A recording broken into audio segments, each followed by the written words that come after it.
Hello viewers, இன்னைக்கு நம்ம பார்க்க போறது ஒன் பீஸ் எபிசோட் 943 பார்ட் 2.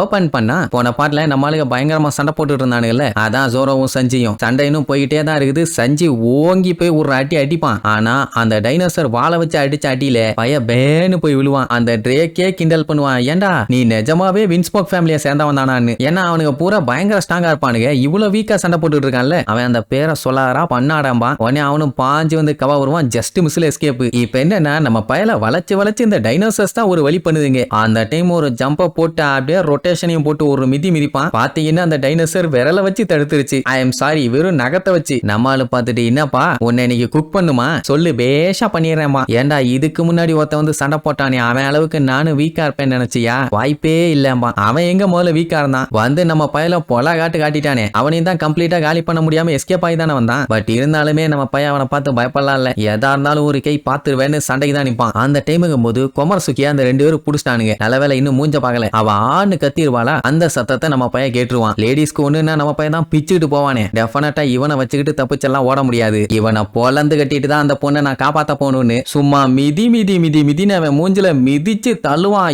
என்ன மிதிங்கிறீங்க, கல்லு மழை விழுந்தா அப்படி இருக்கும், அதுக்கும் மேல அப்படி மீச்சலே அவன் கதி கலங்கி போயிருப்பான். மேல போய் ஒரு ரொட்டேஷனை ஓட்டு வந்து ஒரே மிதி. அந்த இடத்துல அனல் பறக்கும். அவ்வளவுதான், தலை கிருகிருன்னு ஆகி ட்ரேக் அங்கேயே மாட்டேன். ஒரு லேடிக்கு பஞ்சாயத்துன்னு வந்தாதாயா நம்மளால தீயா கிளம்புறான். அதுவும் எப்படி, அவளுக்கு என்னுடைய ஹெல்ப் தேவை அப்படின்ட்டு தரையில ஓடல பறக்கிறான். இதோ வந்துட்டேன், எவன்டா இது அழகான பொண்ணு மேல கைய வைக்கிறவன்னு சொல்லி பிச்சுக்கிட்டு வரும்போது திடீர்னு இடையில நம்ம ஜோரோ தேய்ச்சிக்கிட்டு வந்து அவனுக்கு ரெண்டு பேர்த்தையும் அடிச்சு போட்டுட்டு அவளை அலேக்கா தூக்கிடுவானா. அவ்வளவுதான், சஞ்சிக்கு நெஞ்சு போச்சு. கொஞ்சம் பார்க்கணுமே பேய் அடிச்ச மாதிரி ஆயிருச்சு. அவனுக்கு விடாம இன்னும் அட்டாக் பண்ணுவானுங்க. ஜோரோ அந்த அட்டாக் எல்லாத்தையுமே தட்டி விட்டுட்டு அவளை காப்பாத்தி கூப்பிட்டு போவானா. அத சஞ்சியால சுத்தமா ஏத்துக்க முடியல. நான் பால் போட வேண்டிய இடத்துல அவன் கோல் போட்டுட்டு இருக்கானே கொய்யாலன்னு அவன் திட்டிகிட்டே வருவான். எதுக்கு ஒன்ன சேஸ் பண்ணிட்டு இருக்காங்கன்னு. அடைய மூஞ்ச கவர் பண்ணிக்க தான் ட்ரை பண்ணேன், நான் வேற எதுவுமே பண்ணல. திடீர்னு நீ வந்து லாக் பண்ணிட்டானுங்கம்பா. அவன் காப்பாத்தி அவளை தூக்கிட்டு போவான். அதைத்தான் இவனால ஏத்துக்க முடியல. இவ்வளவு அழகான பொண்ணுக்கு இந்த கிறுக்கனை தெரியுமா? நம்மள தெரியலையே. நம்மளை விட அந்த கிறுக்கு பயலுக்கு பவுண்டி கம்மி தானே. அப்புறம் எப்படி இது பாசிபிள்னு உள்ளுக்குள்ள அரண்மனை 1 2 3 4 காஞ்சனா 1 2 3 4 1025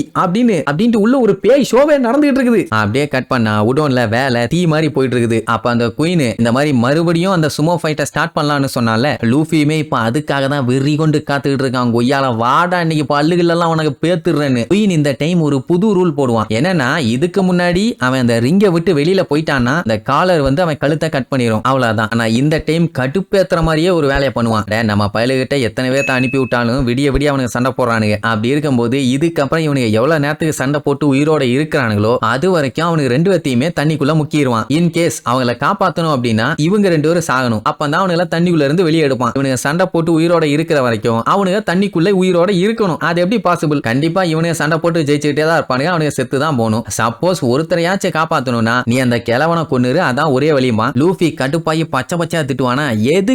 எதுக்காக உனக்கு கடுப்பாகுது? அவனும் பைரட்டு நீயும் பைரட்டு. அப்படி இருக்கும்போது ரெண்டு பேருமே மாத்தி போட்டி தாண்டா போட்டுவீங்க. அவன் செத்தானா உனக்கு நல்லதானே. எதுக்கு தேவையில்லாம சப்போர்ட் பண்ற? ரெண்டு பேருமே நியூ ஜெனரேஷனை சேர்ந்தவங்கிறதுனாலயா? நல்லா கேட்டுக்க, அவனுக்கு எவ்வளவு பெரிய ஆளுகளா இருந்தாலும் 5 சென்டிமீட்டர் தண்ணிக்குள்ள முக்கிட்டானா போதும் அப்படின்னு சொல்லிட்டு கேம் பிகினும்பா. உடனே அவனுக்கு மறுபடியும் தண்ணிக்குள்ள இறக்கிடுவான். எவ்வளவு நேரத்துக்கு தான் அவனுக்கு மூச்சை பிடிச்சிட்டு இருப்பானுங்க. யூஸ்டஸ் கிட்டாலாம் முடியல. வாயில புடிச்சு வச்சிருந்த காத்துமே வெளியில லீக் ஆகிட்டு இருக்கும். லூஃபி கடுப்பாயி குயினையே உள்ளுக்குள்ள சண்டைக்கு கூப்பிடுவான். ஏன்னா மொத்தமா அவன் கதையை முடிச்சிட்டான்னா இதுக்கு ஒரு முடிவு கொண்டு வந்துருவான்ல. ஆனா அவன் தான் உள்ள வரமாட்டேங்கிறானே. லூஃபி என்ன பண்ணிட்டான், கடுப்பாயி ரிங்குக்குள்ள நின்னுகிட்டே அவனை ஓங்கி குத்துவான். அசால்ட்டா கையை தடுத்து அப்படியே தட்டி விட்டுருவான். எது நம்ம பையன் ஹாக்கி பவர் யூஸ் பண்ணி அடிச்சுமே. அந்த டைமுக்கும் போது தேய்ச்சிக்கிட்டே அந்த ஓரத்துக்கு போனதுனால அந்த கழுத்துல மாட்டிருக்க அந்த லாக் வந்து டிங்கு அடிக்க ஆரம்பிச்சிருச்சு. இன்னும் கொஞ்சம் போயிருந்தானா போதும், சக்குன்னு கழுத்தை வெட்டி இருக்கும். இப்ப என்னன்னா குயினே சண்டை இறங்கிட்டான் போல. வந்து நின்னுட்டு என்னடா குழந்தை இங்க இருந்து உயிரோட தப்பிச்சிடலான்னு நினைச்சிட்டு இருக்கியா? அதுவும் என்கிட்ட இருந்தெல்லாம் உன்னால தப்பிக்க முடியுமா? முதல்ல என்னைய தோக்கடிக்க முடியுமாடா உன்னால? சைல்டிஷ் பாய், நீயும் இங்க சாக போறடா. அதுவும் நீங்க எல்லாம் என் கையில ஒவ்வொருத்தரா சாக போறீங்க. அப்படி அப்படின்னு ஓவரா பேசின உடனே லூஃபிக்கு வெறி ஆயிருச்சு. இங்க இவனுங்க போஸ்ட் கொடுத்து வெறியாகி சொரியாகிறதெல்லாம் சரி, இவனுங்க இங்க பண்ணிட்டு இருக்க அங்க யூஸ்டஸ் கிட்ட செத்துருவான். கூட கில்லரும் சேர்த்திதான். லூஃபி வெறியோட வந்து நின்னுட்டு டேய்